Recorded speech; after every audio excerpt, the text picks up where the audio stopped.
వచ్చిన ముత్తైదువుకి గాజులు ఇస్తారు కదా, గాజులు ఇచ్చినప్పుడు ఏం చేస్తారంటే ఎట్టి పరిస్థితుల్లో నీలం కానీ తర్వాత గ్రే కలర్ కానీ ఇలాగ అంటే మీరు ఎట్టి పరిస్థితుల్లోనైనా సరే ఎరుపు రంగు గాజులు కానీ పచ్చ గాజులు కానీ పెట్టుకోండి, పర్వాలేదు.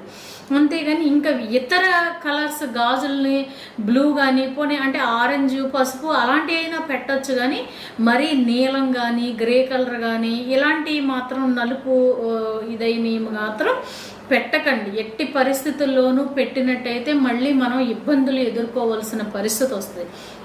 అలాగే వాళ్ళకి జాకెట్ ముక్కలు కనుక పెట్టాల్సి వస్తే మీరు ఎరుపు జాకెట్ ముక్కలు పెట్టండి, ఏం పర్వాలేదు. లేదు అని అనుకుంటే కనుక మీరు ఏ పసుపు పింక్ కలర్ ఏదో ఒకటి పెట్టచ్చు, అంతేగాని నీలం బ్లాక్ గ్రే కలర్ ఇలాంటివి మాత్రం ఎట్టి పరిస్థితుల్లోనూ పెట్టకండి. ఇలాగ కొన్ని తప్పులను మాత్రం వరలక్ష్మి వ్రతం రోజు నాడు మనం చెయ్యకూడదు.